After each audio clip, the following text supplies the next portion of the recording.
I've had enough of your disrespect. You are not flying on this plane.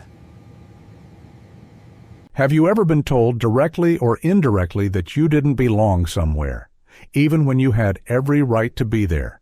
Picture this: a man boards his flight quietly, holding a valid first-class ticket. He doesn't wear a tailored suit, just a hoodie and worn shoes. To some, he looks out of place. Within minutes, his dignity is torn apart, his ticket ripped, his name erased from the system, his worth questioned in front of strangers. Now imagine being in his seat. Do you fight? Do you walk away in silence? Or do you stay? Calm and unshaken, while the world judges you with their eyes. This is the story of Malcolm Turner, a black CEO mocked in first class who chose silence, patience, and truth over rage. What unfolded next shocked the crew, the passengers, and eventually the world. So the question lingers for you: if this happened to you, would you have the strength to hold your ground? Stay with us as we step inside this cabin where respect, dignity, and truth took flight. And if this story speaks to you, please like, share, and subscribe so more voices, more lessons, and more untold truths can be heard.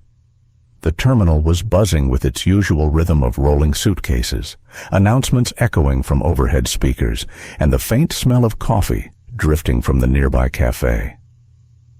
People moved quickly, tired but eager to settle into their seats before the long-haul flight to New York. In the midst of that stream of travelers walked a tall man in a charcoal hoodie, faded jeans, and sneakers that had seen better days. He looked, at first glance, like someone heading home after a work trip or maybe visiting family. Nothing about him screamed power or status, and that was exactly how Malcolm Turner liked it. When Malcolm reached gate C-19, he didn't push ahead like the others. He waited, patient, scanning the boarding line. He noticed the way people looked at him sometimes, hesitant, assessing, their eyes lingering a little longer because his skin was darker than most of the faces in first class. It wasn't new. He had lived with that pause, that subtle suspicion, since childhood, yet tonight it still pressed against him like an invisible weight. The agent scanned his ticket. "Welcome aboard, Mr. Turner," she said politely, though her eyes flickered briefly with uncertainty at the name on the screen. Malcolm nodded, a small smile, and moved down the jet bridge. Inside the aircraft, the lighting was soft, the air filled with that mix of fresh linen and recycled oxygen. Rows of wide leather seats gleamed under the overhead lights. The small sanctuary of first class stretched ahead. Seat 2A waited for him. He slid his bag into the overhead bin, then lowered himself slowly into the seat, resting his hand lightly on the armrest. It should have been simple. But simplicity often evaporates when prejudice takes its place. From the corner of his vision, Malcolm noticed a flight attendant approaching. She was impeccably dressed, uniform perfectly pressed, hair pinned neatly back. Her name tag read Clara Reynolds.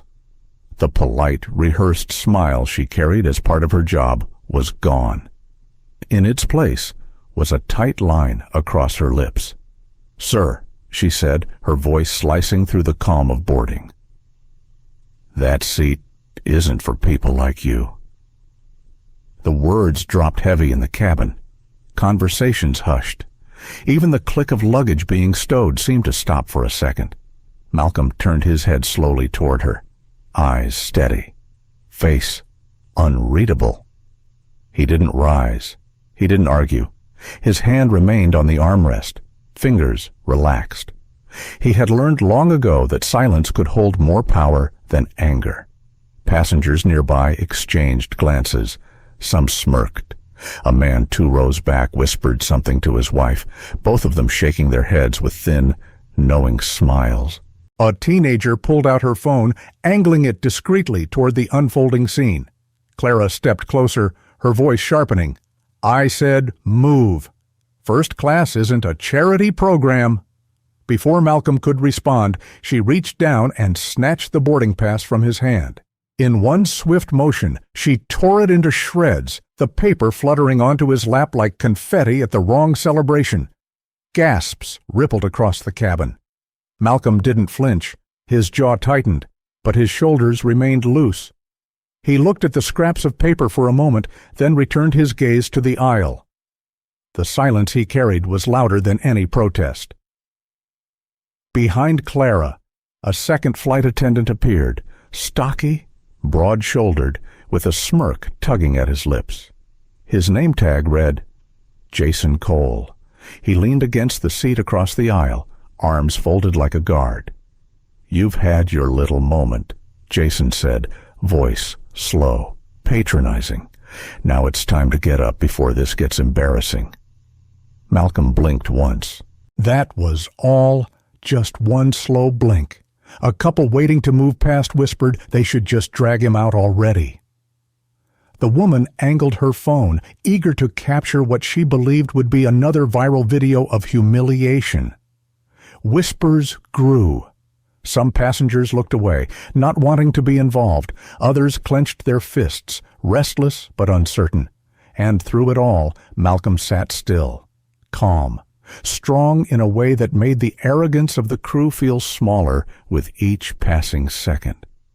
Clara crossed her arms. Jason shifted closer, towering. "You need to get out of that seat," he pressed. His hand hovered near Malcolm's shoulder, testing boundaries. Passengers leaned subtly into the aisle, phones lifted higher. A story was being written, and everyone wanted proof that they were there when it happened. Malcolm inhaled slowly, his chest rising under the plain hoodie. He thought of his father, who used to tell him, "The world will always test you. Son, don't let it decide who you are." He thought of his daughter, who believed her dad could solve any problem in the world. He thought of all the times he had been told he didn't belong and how he had chosen to rise above it, quietly, steadily, until he built a life no one could erase. Still, the sting burned. He was tired of moments like this, tired of carrying the weight of proving himself over and over. But instead of lashing out, he placed his palm flat on the armrest, tapping once with his thumb, a rhythm he had carried for years. It was a signal not to anyone else, but to himself, a reminder to stay grounded, to let patience be his shield. The hum of the aircraft engines outside filled the pause. Boarding continued, but all eyes were locked on row 2A, where a man sat calm under the weight of prejudice, refusing to move, refusing to shrink. And in that moment, the cabin was no longer just a plane. It was a stage, and Malcolm Turner had chosen silence as his first act. The boarding line trickled down the aisle, passengers dragging their roller bags, searching for overhead space. But their eyes weren't on their luggage anymore. They were fixed on the standoff unfolding in the front cabin. Malcolm Turner sat rooted in 2A, his frame calm but unyielding. Clara Reynolds hovered above him, her expression sharp with irritation. Jason Cole planted himself firmly nearby, like a wall of muscle, ready to push the situation further. The unease in the cabin was thick enough to taste. From across the aisle, a refined couple stepped into view. Richard Wallace, a businessman with silver hair and a wristwatch that cost more than most people's annual salary, stood with his wife Elaine. Their designer luggage gleamed under the cabin lights. They had expected an easy boarding, a glass of champagne waiting by their seats. Instead, they stumbled into the middle of a storm. Elaine leaned close to her husband, her lips curling. "People like him don't belong here," she whispered, just loud enough for others to hear. Her phone tilted ever so slightly, camera lens catching the scene. Richard smirked, adjusting his cufflinks, his gaze dripping with contempt. Malcolm heard them. He didn't react. Instead, he stared forward, eyes steady on the back of the seat ahead. His silence was his armor, even as the insults pressed harder. Jason bent closer.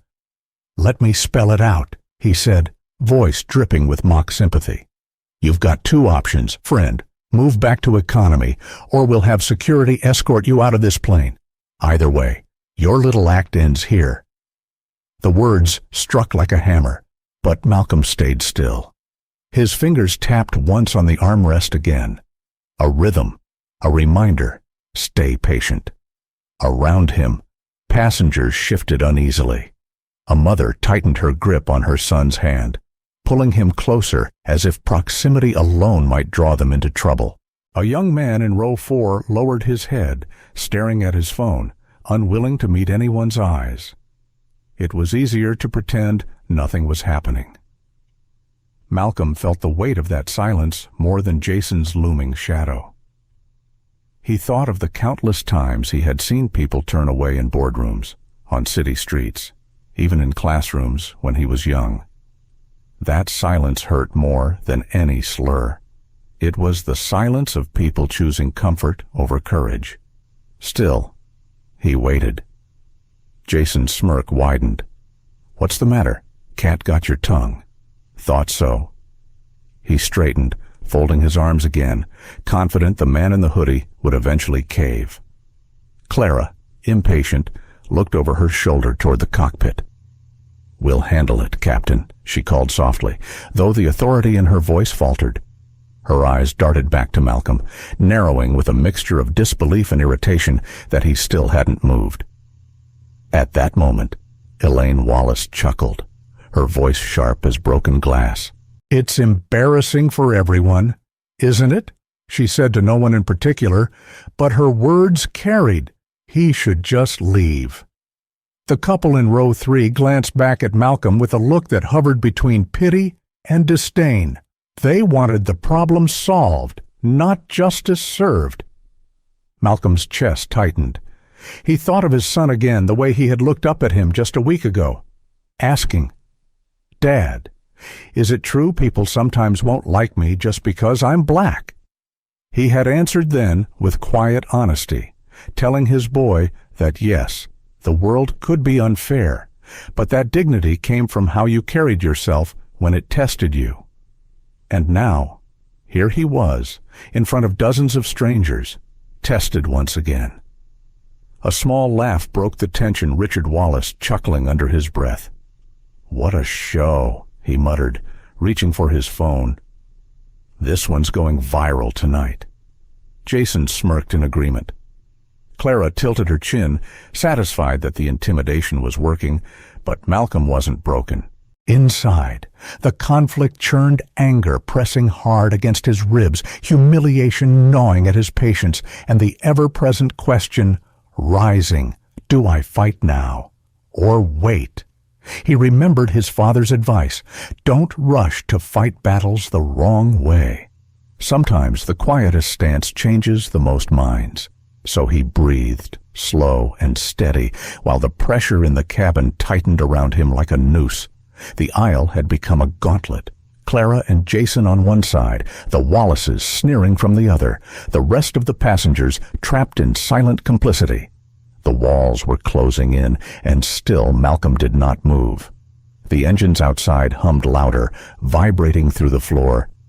The plane was preparing for departure, but inside, the journey had already begun, a journey into prejudice, courage, and the limits of human patience. Malcolm tapped his thumb against the armrest once more, steady as a heartbeat. He wasn't leaving that seat. Not yet. The air in the cabin had shifted. What should have been the quiet rustle of passengers settling into their seats was now an undercurrent of tension. It pulsed between the rows like static. Every small sound seemed sharper, the snap of a seatbelt buckle, the click of an overhead bin, the low hum of engines waiting for takeoff.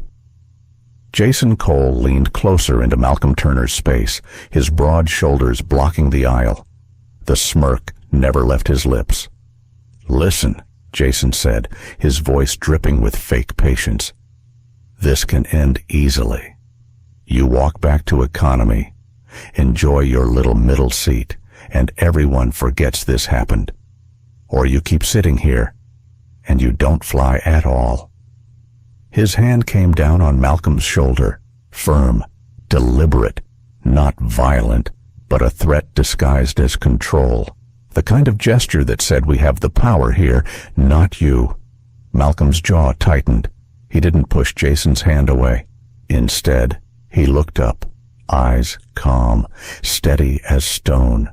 The silence radiating from him unsettled more than any shout could. Rebecca Reynolds hovered behind Jason, her arms crossed. Her smile was gone completely now, replaced with irritation and something colder. She tapped a slim tablet in her hands, the glow of the screen reflecting in her eyes. "Look at this," she said, tilting it toward Jason. No Malcolm Turner on the passenger list. Not in first class. Not anywhere. He doesn't exist. Jason chuckled, shaking his head. "See, you're not even supposed to be here." Rebecca turned the tablet so others nearby could see. Sure enough, the list appeared clean, no trace of his name. The passengers leaning closer, muttered, nodding, their doubts feeding into the narrative. Maybe he wasn't supposed to be there. Maybe the crew was right. Malcolm glanced at the screen, then back at Rebecca. His face remained unreadable. Inside, though, the storm raged. He thought of how easily systems could erase someone. A simple deletion, a name removed, a record altered. His life's work, his identity, all reduced to a blank space because someone chose to wipe it away. The humiliation cut deeper than words. Not because he doubted his own worth, he knew who he was, but because he saw the way people looked at that blank line on the screen and believed it more than the man sitting right in front of them. Jason leaned heavier on his shoulder. "One last chance," he said. "Get up." Malcolm's fingers pressed into the armrest. Steady, a rhythm of restraint. His mind flickered through memories standing before investors who doubted him, walking into meetings where every other face was white, holding his tongue when board members whispered about whether he belonged. He had endured all of it. He had built everything from the ground up. And here he was again, erased by the click of a button, mocked in front of strangers. His chest tightened, anger rising like fire. For a moment, he wanted to shove Jason's hand away, to stand and let the fury pour out. But he didn't. Not yet. Around him, passengers grew restless. A young woman across the aisle shifted in her seat, pulling her phone higher. A businessman further back shook his head, muttering, "Ridiculous." But he didn't stand. No one did. Rebecca's voice rang sharper. "We're done here. You don't belong in first class. You're holding up the flight." Malcolm looked past her, toward the front of the plane. The cockpit door was closed, but he imagined the captain waiting inside, trusting his crew's version of events. He knew how easily their words could become official record disruptive passenger removed for non-compliance. The thought gnawed at him, not just for himself, but for what it meant. How many others had been erased the same way? How many stories had never been recorded because no one dared to challenge the system? His eyes swept the cabin. Some passengers avoided his gaze, pretending to scroll through their phones. Others watched openly, curiosity mixing with unease. They were witnesses, but would they be voices? Jason's grip tightened slightly. "Clock's ticking," he muttered. Malcolm inhaled deeply. Slow, steady. His thumb tapped the armrest once more. Not yet, he told himself. Timing mattered. The truth mattered. The engines outside roared louder as if the plane itself was urging resolution. But inside, the injustice stretched on. Power had been misused, authority twisted, and dignity trampled, all while silence hung heavy in the air.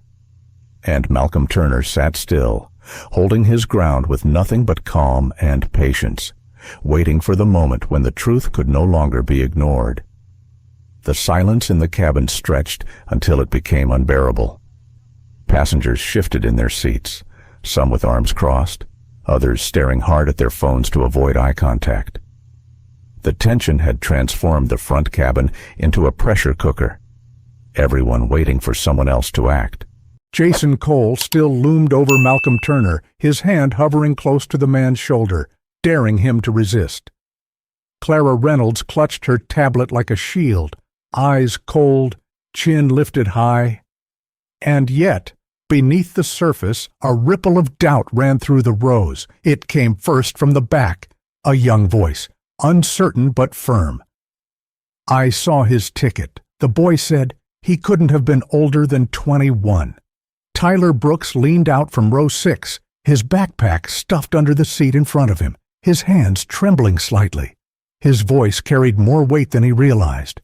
Rebecca's head snapped back. "Excuse me," she barked, her tone sharp enough to slice through the cabin. "Stay out of this." But the damage was done. A spark had been struck. Tyler sat taller, his cheeks flushed. "I saw it. He handed you a real ticket. You ripped it up." Gasps traveled like a wave through the aisle. A few passengers shifted forward, craning their necks. Others exchanged murmurs. He had a ticket. Did she really tear it? Jason sneered. "Kid, you don't know what you're talking about." His laugh was mocking, condescending, meant to scare Tyler back into silence. But before he could say more, another voice rose. This one steadier, deeper, older. "I saw it too." Angela Price, a school teacher in her mid-40s, stood halfway down the cabin. Her hair was tied back, glasses perched on her nose. She held up her phone, screen glowing. "And I've been recording. Every word, every action." The energy in the cabin shifted, heads turned, eyes widened, and whispers became louder. Passengers who had been passive observers suddenly realized they were part of something bigger. Clara's polished demeanor cracked for the first time. "Delete that video now," she snapped, her voice shrill. Angela's chin lifted. "No. People need to see what's happening." Malcolm's gaze met hers for a brief moment. For the first time since the confrontation began, his lips curved into the faintest shadow of a smile. Not of triumph, but of quiet gratitude. Strangers were choosing to step into the storm, refusing the comfort of silence. Tyler adjusted his phone as well, raising it higher, braver now with Angela beside him. "Yeah, we're not deleting anything," Jason scoffed, shaking his head.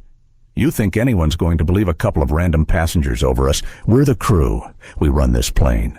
The words were supposed to cement authority, but they backfired. The arrogance in his tone only fueled the unease of the other travelers. A businessman in row 3 muttered, "Unbelievable," loud enough for others to hear. The mother with the young boy hugged him closer, glaring at Jason with disdain. Malcolm sat perfectly still, but inside, his chest swelled with a complicated mix of relief and ache. Relief because voices had finally risen to meet injustice. Ache because it always seemed to take so much for the truth to be defended. He thought again of his daughter. Would she grow up in a world where silence remained the default, or in one where people found the courage to stand? Clara tried to reassert control.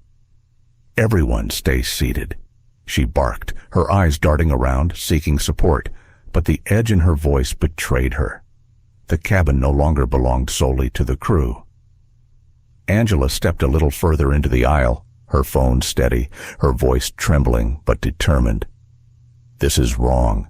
We all saw what happened. He had a ticket. You destroyed it. And now you're trying to erase him." The word erase landed heavy in the space. Passengers repeated it in hushed tones. Erase. Erase. The idea that someone could be wiped away so easily, treated as though they had never existed, chilled them more than the confrontation itself. Jason leaned closer to Malcolm again, but his smirk faltered when he saw the glow of multiple phones trained on him.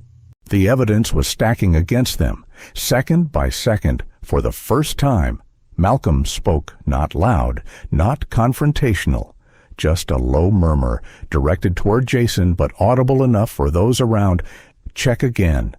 The calm authority in his tone rippled through the air. Jason blinked, thrown off balance. Clara's brows furrowed. For a heartbeat, the performance of their confidence cracked. Malcolm leaned forward slightly, eyes locked on Jason, unblinking. His voice carried the weight of someone who had waited long enough. "Check. Again." The cabin froze. Passengers leaned in, sensing a shift. Even Angela and Tyler lowered their phones slightly, anticipation written across their faces. Clara's knuckles whitened around her tablet. Jason hesitated, his confidence shaken, though he tried to mask it with a scoff. "You're bluffing." But his fingers twitched as he looked down at the device. Doubt was creeping in, no matter how hard he tried to push it back. And Malcolm Turner sat steady, shoulders squared, silence pressing like a storm cloud ready to break. The cabin felt heavier now, as if every breath was pulled through a thick layer of unease.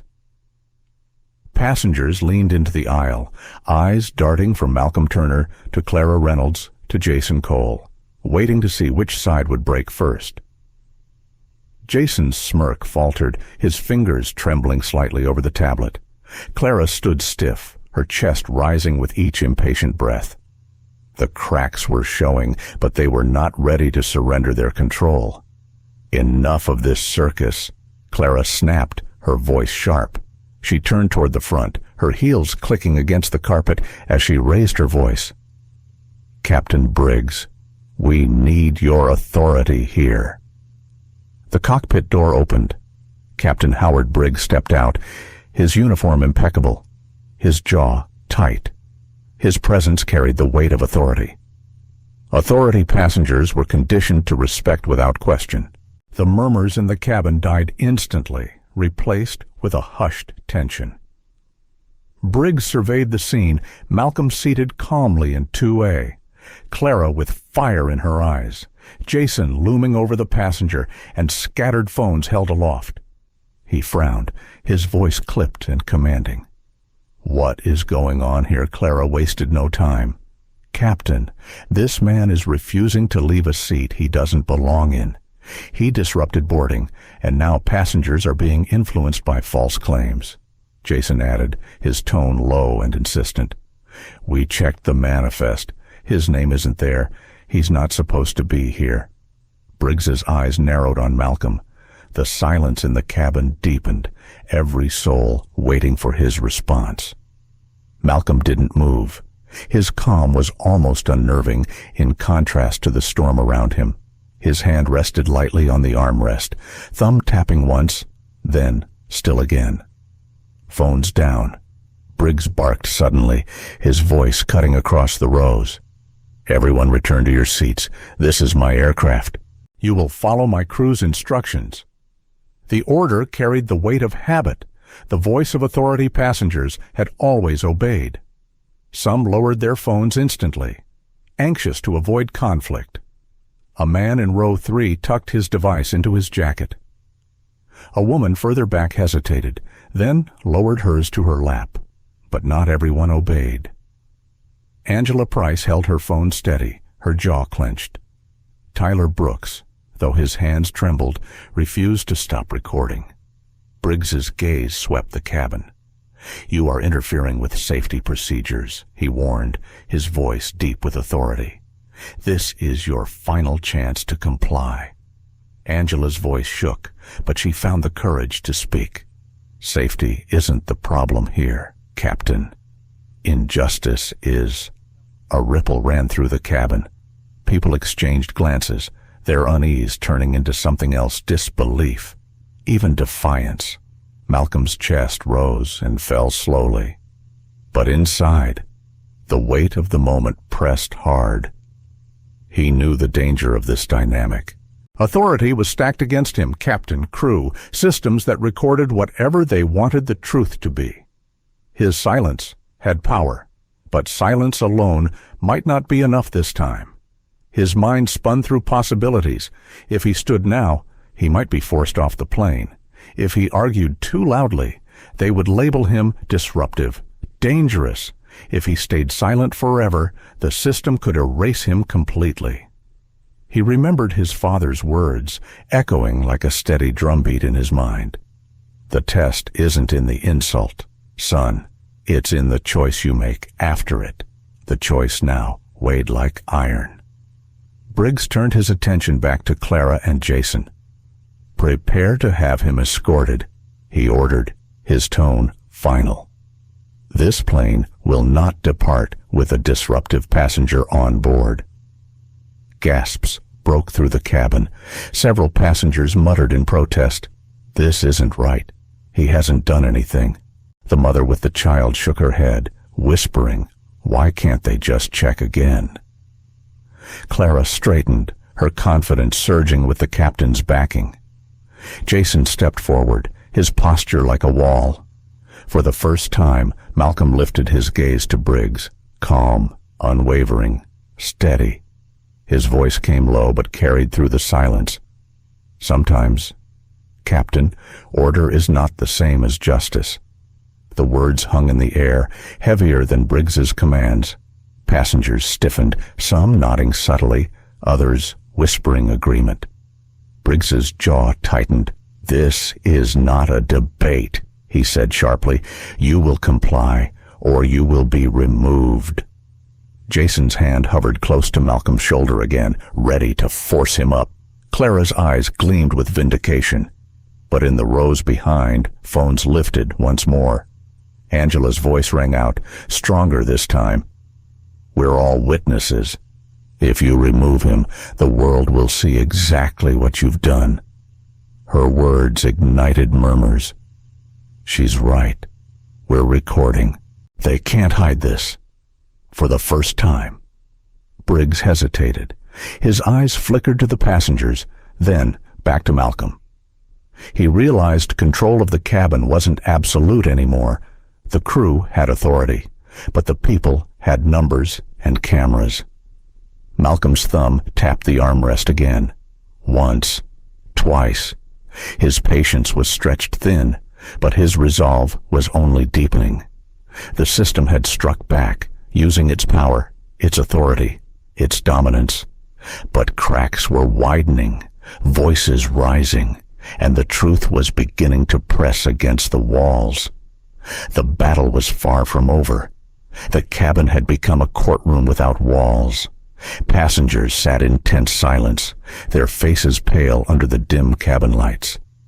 The air smelled faintly of coffee and nervous sweat, thick with the weight of words that had already been spoken and those yet to come. Captain Howard Briggs stood tall near the cockpit door, his uniform immaculate, his presence designed to silence resistance. Clara Reynolds, clutching her tablet, looked emboldened by his support. Jason Cole towered over Malcolm Turner like a sentinel, his shadow falling across the man in the hoodie. And Malcolm, calm, still, unmoving, remained the eye of the storm. His thumb tapped once on the armrest, then stilled again. Angela Price's voice still lingered in the air. "We're all witnesses. If you remove him, the world will see exactly what you've done." Tyler Brooks shifted nervously, but kept his phone raised, his young face lit with resolve. Other passengers followed suit, emboldened. Screens glowed like tiny beacons of accountability. Clara's patience snapped. "This is a violation of federal law," she barked, her voice cracking under the strain. "Passengers are forbidden from interfering with crew operations. Put those phones away now." But the phones didn't drop. If anything, more appeared. Cameras angled higher, passengers emboldened by their collective defiance. Clara's jaw clenched. Jason moved a step closer to Malcolm. "Last chance," he muttered. His hand hovered inches from Malcolm's shoulder, ready to force him up. And then softly, almost hesitantly, a new voice broke through. "Captain, you need to hear this." It came from the galley at the back of the cabin. Heads turned. A young woman in a slightly oversized uniform stepped forward, her hands trembling but her eyes steady. The name tag on her chest read Hannah Lee. Her voice wavered, but she pressed on. I recorded everything. From the start. Clara whipped around, her face draining of color. What are you doing? She hissed, her composure cracking. Hannah swallowed hard, but her hands didn't falter. From her pocket, she pulled out a small digital recorder, her thumb hovering over the play button. She looked once at Malcolm, then at the captain, then back at the rows of passengers. This wasn't protocol, she said, her voice firmer now. This was discrimination. Gasps rippled across the cabin. Angela's eyes widened. Tyler leaned forward, his phone catching every moment. Hannah pressed play. The cabin filled with sound harsh, undeniable, inescapable. Clara's mocking words echoed. That seat isn't for people like you. The ripping of paper crackled sharply through the speaker. Jason's patronizing sneer followed economy, or you don't fly at all. And then laughter cold, cruel, captured in perfect clarity. Passengers flinched at the audio, some shaking their heads in disgust. Murmurs surged like a tide. I knew it. They really did it. Unbelievable. Clara's face went pale. Jason's smirk collapsed, his jaw clenching as if he could bite back the evidence now playing in front of dozens of witnesses. Captain Briggs's composure cracked, his stern mask faltering as the recording painted a picture too damning to deny. Malcolm remained still, his gaze fixed on Hannah. His expression softened almost imperceptibly, gratitude hidden behind the calm lines of his face. Someone from within had chosen truth over silence. Hannah's hands trembled, but she stood tall, her voice steady as the recording ended. You can't cover this up, she said. Not anymore. Everyone heard it. Everyone knows. The passengers erupted. Applause, mixed with shouts of agreement. She's right, we all heard it. This was discrimination. The cabin, once heavy with silence, now roared with outrage. Clara stumbled back, her lips parting in a futile attempt at defense. This doesn't prove. But no one was listening anymore. Not to her. Not to Jason. Not even to Briggs. For the first time, the balance of power shifted. The authority of the crew had cracked, exposed by one trembling but brave voice from within their own ranks. Jason glared at Hannah, his fists clenching, but even he knew the tide had turned.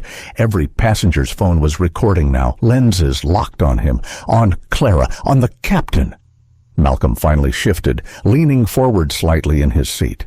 His voice, low and calm, carried through the cabin with the weight of inevitability. Truth always finds its way out, he said. And the cabin, once a prison of silence, became a chorus of agreement. The cabin was no longer the same. The quiet hum of anticipation had transformed into a storm of voices, anger, and disbelief. Dozens of passengers leaned into the aisle, phones raised high, eyes locked on the confrontation at the front. The audio from Hannah Lee's recorder still echoed in their minds, her courage cracking open what Clara Reynolds and Jason Cole had tried so hard to control. Captain Howard Briggs looked shaken, his authority suddenly fragile. Clara's cheeks were pale, her lips tight as she clutched the tablet like it could still shield her. Jason shifted his weight, his jaw set, but his eyes flickered with doubt. And Malcolm Turner, still seated in 2A, still calm, finally leaned forward. He lifted his head, his hood falling back slightly, revealing his face more clearly in the cabin's light. The lines of patience and restraint etched across his features made him appear older than his years, but his eyes burned with something no one could ignore. Check again, Malcolm said quietly. The words weren't loud, but they carried through the cabin like a bell in a church. Jason blinked, thrown by the calm command. Clara stiffened. Briggs frowned, glancing between them. Jason forced a laugh, thin and brittle. There's nothing to check. The system's clear. His name isn't there. Malcolm's gaze didn't waver. Check again. Passengers stirred. A man in row 3 whispered, "Listen to him." Angela Price nodded firmly, her phone still raised. Tyler Brooks leaned forward, wide-eyed, whispering to himself, "He knows something." Jason hesitated, glancing at Clara. She gave a quick shake of her head, but the pressure was mounting. Phones pointed directly at him, recording his every move. The arrogance he'd carried minutes ago faltered under the weight of dozens of witnesses. His fingers hovered uncertainly over the tablet. "What are you trying to pull?" Jason muttered. Malcolm leaned forward slightly, his voice steady, deep, and deliberate. "Try under ownership." The word rippled through the cabin like a shockwave. Passengers exchanged confused glances. Did he say ownership? What does that mean? Murmurs filled the air, louder by the second. Tyler whispered to Angela, "He can't mean what I think he means, can he?" Clara's face twisted, desperate to regain control. "Don't listen to him. He's bluffing, just trying to scare you all." But her voice cracked at the edges, her confidence slipping. Jason's fingers shook as he typed into the system. The glow of the tablet screen reflected off his tense features. For a moment, his smirk reappeared, then vanished again as his eyes widened slightly at what he saw. He swallowed hard, his lips pressed together, silent. "Tell us," Angela demanded from the aisle. "What does it say?" Jason's hand trembled. He didn't answer. Clara stepped forward, trying to snatch the device, but Malcolm's calm voice stopped her cold.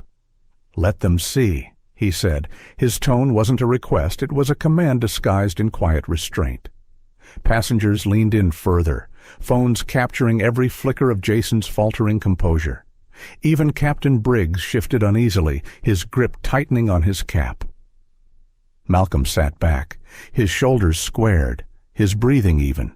His silence filled the space until it became unbearable. Finally, he spoke again, his words measured, each one carrying a lifetime of weight. "All my life, people have tried to tell me where I don't belong. They've tried to erase me with words, with rules, with systems they thought I couldn't challenge. But what you forget is that dignity doesn't disappear because you say so. Respect isn't erased because you choose to look away. And the truth doesn't vanish because you hit delete." The cabin was silent now, every passenger holding their breath. Even the engines outside seemed muted against his voice. Malcolm's gaze swept slowly across the rows, meeting eyes, drawing them in. His words were not just for the crew. They were for everyone. "I've been silent long enough," he continued, his voice low but resonant. "And silence has its place. It gives space for truth to grow. But there comes a moment when silence must break, and that moment is now." His thumb tapped once against the armrest. Calm, steady, final. Jason lowered the tablet slightly, his face pale, his composure gone. Clara's lips parted, but no words came.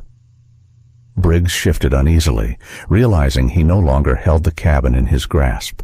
The passengers, once quiet observers, now leaned forward, united, phones raised higher.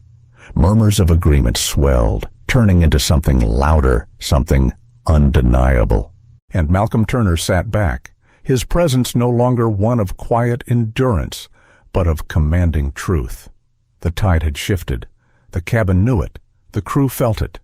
And Clara Reynolds, Jason Cole, and Captain Howard Briggs realized, for the first time, that the man they had tried to erase was not only unshaken, he was about to reveal something that would change everything.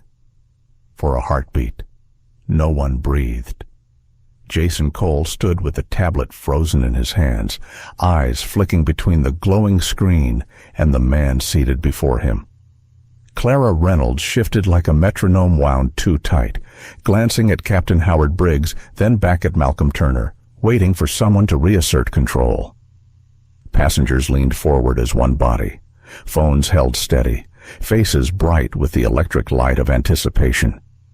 Malcolm did not hurry. He unzipped the small leather wallet he kept in the inner pocket of his hoodie and laid it gently on the armrest, palm covering it for a moment as if to weigh the cost of what came next. His thumb tapped once, the old rhythm. Then he lifted the flap, and the cabin light struck a polished metal badge that caught and held every eye in first class. The engraving was clean, the letters crisp. Chief Executive Officer, Sky Dominion Airlines. The sound that followed was not a single gasp, but a layered chorus. Some passengers inhaled sharply, others whispered a stunned, "Oh my God." Phone zoomed closer. The couple in 3C and 3D, Richard and Elaine Wallace, stiffened like mannequins. Richard's mouth opened but made no sound, while Elaine's fingers tightened around her phone until her knuckles went white. Clara took one step back. Her lips parted. That can't be. Jason blinked hard. This is some kind of trick. Malcolm's expression did not change. He tapped the badge once with a fingertip, as if punctuating a truth that had finally found daylight. His voice was quiet, even, almost gentle. It was never about a seat. The words were not for Clara or Jason alone. They were for the cabin, for the recorders, for everyone who would see this later and swear they had been there when everything shifted. He let the sentence land, let the silence hold it in place. Then he added, just as softly, it was about respect. Angela Price lowered her phone a fraction, emotion rising in her face like a tide. Tyler Brooks whispered to himself, a breathless, "He's the CEO," that rolled down the aisle as if it had been released from a sealed jar. Somewhere in the back, a man muttered, "Unreal." And yet everyone knew it was real because the badge gleamed without apology. And truth had a way of throwing light across the darkest corners. Jason, now visibly rattled, looked at the tablet screen again like a man hoping the device would grant him a different future. He swallowed and tried to summon authority. "This doesn't change protocol," he said, but the conviction had leaked out of his voice. "You still," Hannah Lee stepped from the galley and stood beside row 2, no longer shaking. "Protocol is exactly what you broke," she said, "from the beginning." Clara whirled on Hannah, desperation cracking through. "You don't know what you've just done. You've destroyed your career." Hannah held her ground. "No, I chose who I wanted to be in it." Captain Briggs finally spoke, voice clipped, the authority brittle. "Mr. Turner, if that's truly your position, this aircraft still falls under my command. We can resolve this on the ground." Malcolm didn't rise to the bait. He looked at Briggs, really looked, the steady, measuring way a boardroom veteran studies a quarterly report. "I respect command," he said, "when it earns respect back." The plane fell into a hush, where the only sounds were the ventilation sigh and the distant, patient roar of the engines outside. Malcolm glanced at the badge, then slid his phone from his pocket. He did not hide the screen as his thumb moved. The call rang once, twice, a third time. Then the cabin filled with a crisp voice on speaker, formal and unmistakably composed. "Mr. Turner," said the chairman of the board, "we've been notified." A current ran through the rows. People leaned closer. You could measure the moment in inches. The inches phones moved. The inches spines straightened. The inches a few guilty shoulders sank. Malcolm spoke evenly. "We have a breach of protocol, a discrimination incident, and an attempt to erase a valid passenger from the manifest. There is also a whistleblower with an internal recording and multiple passenger videos." "Understood," the chairman replied. "You have full discretion to act, effective immediately." Clara's hand jerked at her side. Jason's Adam's apple bobbed. Briggs's jaw tightened as if bracing for turbulence that no instrument could predict. Malcolm clicked the speaker off but didn't pocket the phone yet.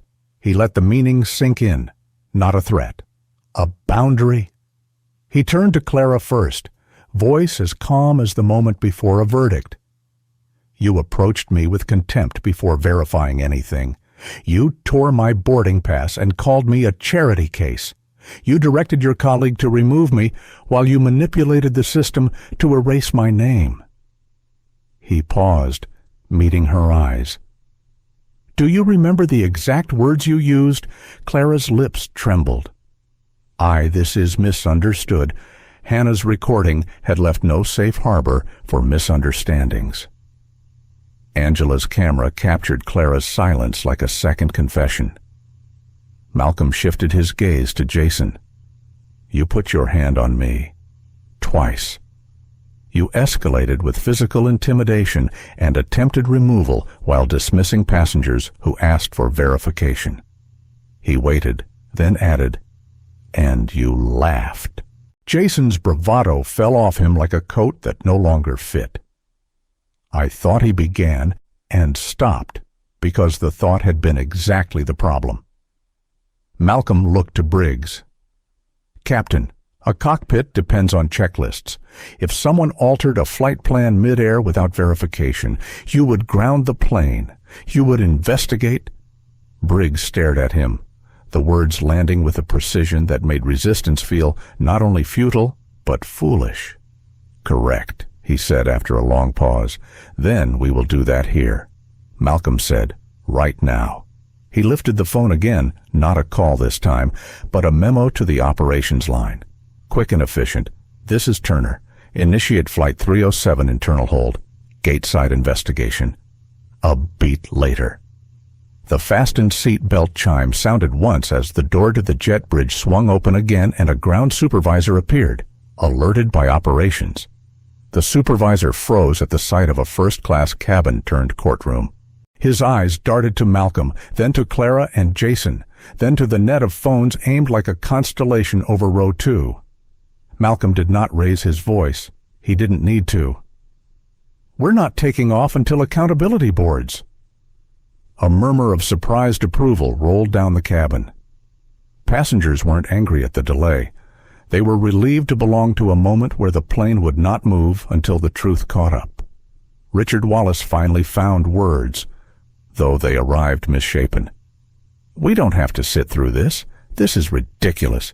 He gestured at Malcolm's hoodie with an irritated flick. He's making a spectacle, Elaine added, brittle and breathless.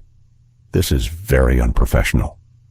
Malcolm turned to them, and something in his face softened, not a kindness for their behavior, but an odd, almost private empathy for the smallness that produced it. I've been the spectacle you describe my whole life, he said, because I didn't look the way power expected. But power isn't a suit, and it isn't a smile. It's what you do when no one can stop you. The words broke whatever confidence the Wallaces had left. Richard shut his mouth. Elaine lowered her phone, avoiding her own reflection in its screen. The ground supervisor cleared his throat. Mr. Turner, sir, how would you like to proceed? Malcolm nodded toward Hannah. First, we secure the recording she made. Then we collect statements from the passengers who witnessed the destruction of my boarding pass. We lock down the system logs to trace who altered the manifest and when. Clara's breath hitched. Jason took a tiny step backward. He probably thought no one would see. And, Malcolm continued, we remove from duty any crew who violated protocol pending a formal review. He didn't make eye contact with Clara or Jason as he said it. He didn't need to. The truth had already named them aloud. Briggs exhaled, long and low. He looked at his crew, then back at Malcolm. For the record, he said the words careful as captain. I acknowledge a loss of crew integrity and support an immediate hold. It was not surrender. It was a pilot choosing the safest runway when weather turns. as the supervisor moved to the galley to gather the first statements. Malcolm finally let his shoulders ease back against the leather. He closed the wallet and rested the badge on top of it. A quiet flag planted in a territory he had not wanted to claim but would not abandon. Passengers began to talk in low voices, some relieved, some shaken. A few wiped their eyes, surprised by their own tears. The mother in row 4 whispered to her son, "See, this is what it looks like when someone stands up." The boy nodded, memorizing a picture he would carry longer than any safety card. Angela stepped closer to Malcolm's row, voice soft. "Thank you," she said, "not for being the CEO, for not letting them erase you." Malcolm's smile touched the edges of his eyes. "You didn't let them, either." Tyler cleared his throat.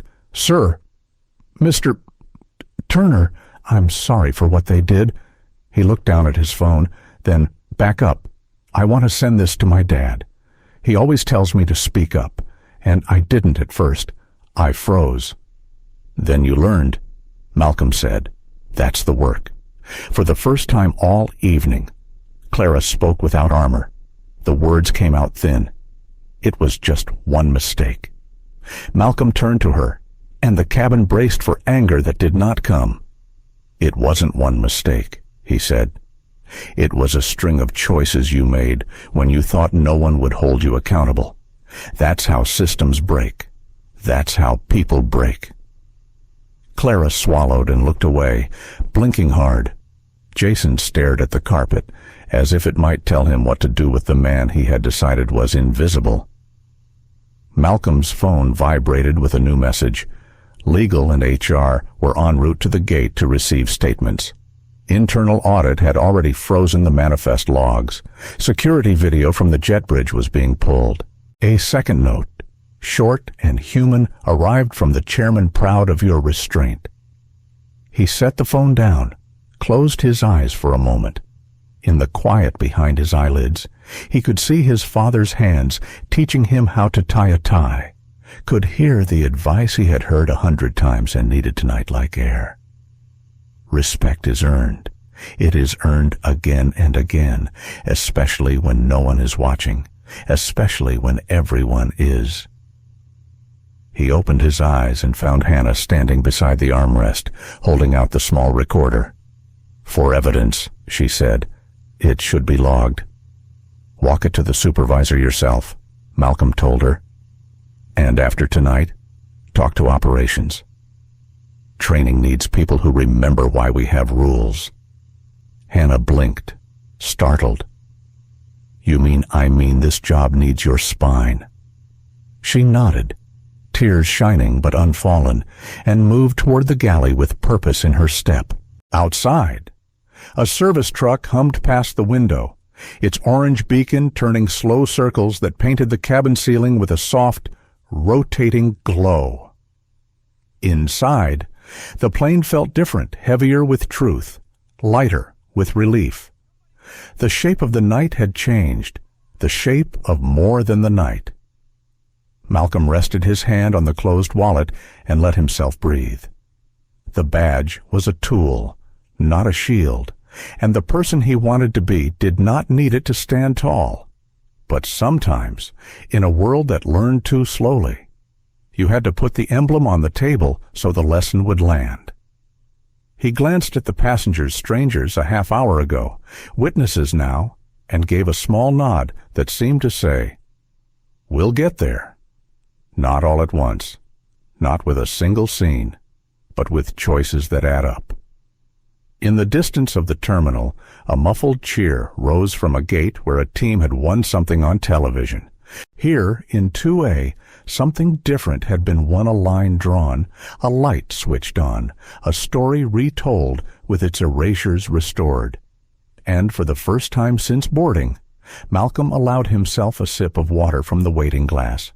It tasted simple and clean, like the first breath after a long dive, like the first moment you realize the surface is yours again. The cabin felt like two worlds colliding, one still clinging to the illusion of control, the other awake, alive, and unwilling to go back to silence. Every seat seemed to hum with the weight of what had just unfolded.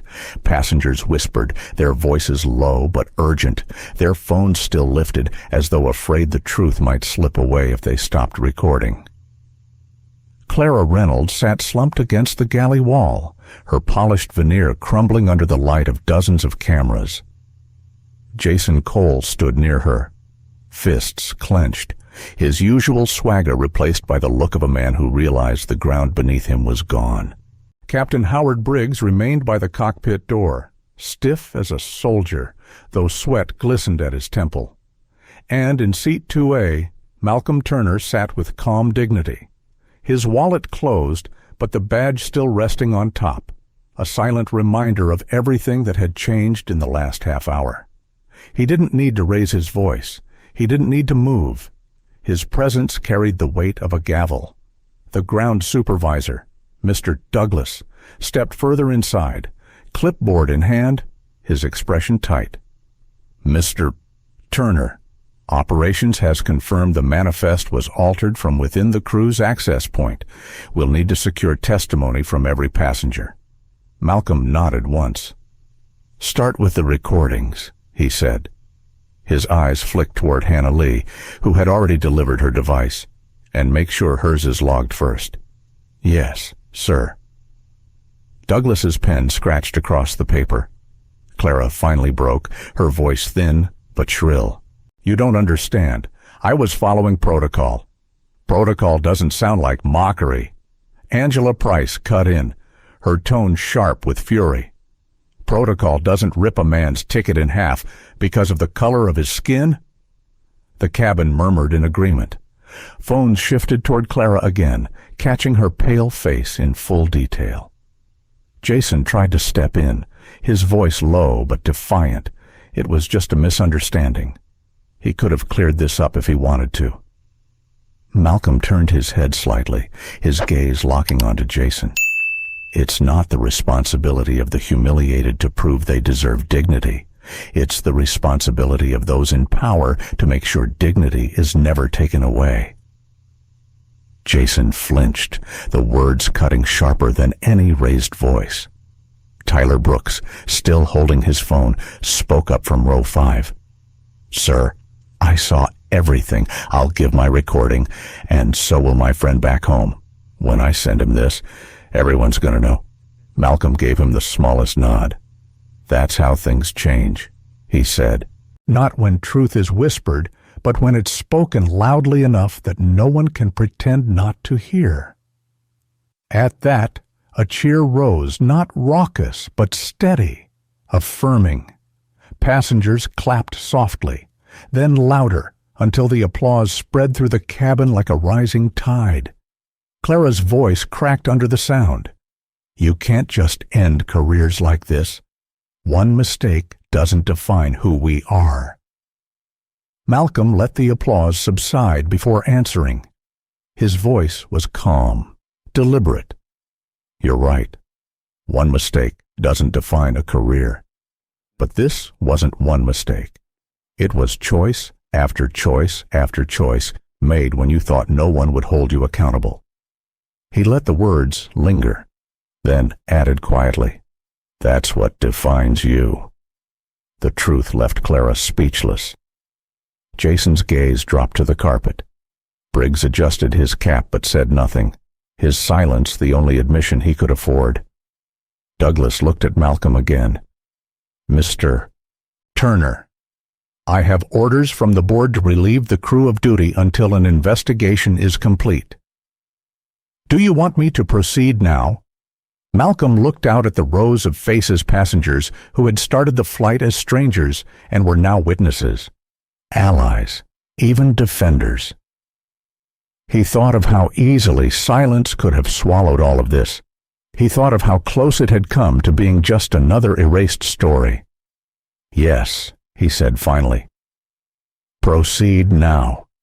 Douglas turned to Clara and Jason. You're both relieved. Captain Briggs, You'll remain under review until further notice. Gather your belongings." A stunned hush followed. Passengers stared as Clara's hands shook while she unclipped her badge. Jason pulled his tie loose with trembling fingers, and Briggs exhaled heavily, his authority slipping through his fingers like sand. Phones captured every second. Malcolm didn't gloat. He didn't smile. His expression stayed measured, grounded. He wanted no spectacle, only truth. Only change. As the crew moved toward the exit, Angela whispered to Tyler, "This will be everywhere by morning." "It's already everywhere," Tyler replied, tilting his phone. Live stream. A ripple of laughter and disbelief spread through the rows. Some passengers shook their heads, stunned at how fast the world was watching. Others nodded, relief washing over their faces. Malcolm sat back, his thumb tapping once against the armrest. The storm had broken, but the night was not over. There would be reports, statements, fallout, questions from the press, perhaps even hearings. But in this cabin, on this night, dignity had been restored. He glanced at Hannah as she returned to her jump seat, her eyes red but determined. He nodded once, a silent thank you. She nodded back, clutching the recorder log in her hand like a medal. And for the first time since boarding, Malcolm allowed himself a small breath of quiet. Not victory, because this was bigger than winning, but the calm of knowing the truth had been heard, and the system that tried to erase him had been forced into the light. The aircraft never left the gate that night. From the windows, passengers could see other planes pushing back, taxiing into the glittering veins of runway lights. But Flight 307 remained still, its cabin transformed into something far larger than a mode of transport. It had become a mirror, forcing everyone inside to look at themselves, at power, at silence, at truth. Mr. Douglas, the ground supervisor, oversaw the removal of Clara Reynolds and Jason Cole. Their uniforms looked different now, heavy, their epaulets more like shackles than symbols of authority. Captain Howard Briggs handed over command with tight lips and downcast eyes. The applause that followed their departure wasn't glee, it was relief, a release of tension that had gripped the cabin like turbulence for nearly an hour. Malcolm Turner remained in 2A, quiet, his badge still on the armrest. He didn't raise it again, he didn't need to. The moment had shifted, and now the room belonged to the passengers as much as it ever had to him. Angela Price lowered her phone, setting it in her lap. She leaned into the aisle, her voice softer now. "Sir, I teach kids every day about honesty, about standing up when it matters. Tonight, I think I learned as much as they ever could from you." Malcolm inclined his head. Then, it was worth something. Tyler Brooks fidgeted with his phone, eyes wide, the kind of awe that comes only when youth collides with courage. "I'll never forget this," he whispered, almost to himself. "I thought standing up meant yelling, but you didn't even raise your voice." Malcolm's gaze softened. Strength isn't in the volume. It's in the truth behind the words. Around them, murmurs carried warmth now, not fear. A woman across the aisle dabbed at her eyes. A businessman in row 3 muttered, "About damn time someone pulled back the curtain." Hannah Lee approached again, nervously clutching a clipboard Douglas had given her. She looked smaller than the role she had stepped into, but her voice held steadiness. "They've logged my recording officially, sir. I don't know what happens to me after this." Malcolm studied her, recognizing the courage it took not just to press play, but to live with what followed. "What happens next," he said, "is that you decide whether to let fear shrink you or let truth grow you." He paused, then added quietly, "I'll make sure the right people hear about what you did. Sky Dominion needs more like you." Her eyes shimmered, gratitude mixing with disbelief. "Thank you," she whispered. Outside, luggage carts rumbled past. Inside, A strange calm began to settle. The chaos, the confrontation, the anger, they had all given way to something else, something heavier but steadier reflection. Malcolm sat back and let the silence breathe. He thought of his own journey, the years of proving, the boardrooms where he had swallowed slights, the way he had learned to make patience a weapon sharper than rage. He thought of the passengers who had stood up Angela, Tyler, Hannah, strangers bound by conscience, and he thought of the lesson etched deeper than any policy that dignity does not live in uniforms or job titles or seating charts. It lives in choice, in whether we look away or whether we speak. Mr. Douglas returned, his clipboard full. Mr. Turner, operations requests that you deplane first. The press has already caught word of this. We can arrange a secure exit. Malcolm shook his head. No, I'll leave when every passenger is off. They deserve the dignity of finishing their journey before the headlines start. Douglas hesitated, then nodded. One by one, passengers rose. Some paused by 2A to offer a word or a touch on the shoulder. A man in a blazer murmured, "Respect." A mother whispered, "For my kids, thank you." Tyler lingered the longest, gripping his phone like a lifeline. "I'm going to do something with this," he promised. "Something good." Malcolm's reply was quiet, but firm. Then the night was not wasted. When the last passenger stepped off, Malcolm finally rose. He gathered the badge and wallet, slipping them back into his pocket, leaving only the faint indentation on the armrest where they had rested like an emblem of unspoken truth. The jet bridge was hushed, security waiting, Douglas leading. Flashbulbs sparked in the distance, reporters already circling, but Malcolm didn't rush. He walked with the same steady calm that had carried him through humiliation, silence, revelation, and consequence. Because he knew this night wasn't about him alone. It was for every voice silenced, every name erased, every seat someone had been told they didn't deserve. At the terminal exit, he paused, looking back once at the aircraft, its nose pointed toward the runway it never reached, its cabin forever changed. He breathed deeply, the weight of it all pressing against his chest, then releasing like air after a long dive. Tomorrow, there would be policies, statements, investigations, debates on news panels. But tonight, he carried something simpler, the truth that strangers had stood, that silence had broken, and that respect had finally spoken louder than contempt. And as Malcolm Turner stepped into the lights of the terminal, the words lingered behind him, etched in the cabin like scripture no erasure could touch. It was never about a seat. It was about respect. This story is not only about an airline, it's about life. Many of us, especially as we grow older, know the sting of being underestimated, ignored, or dismissed.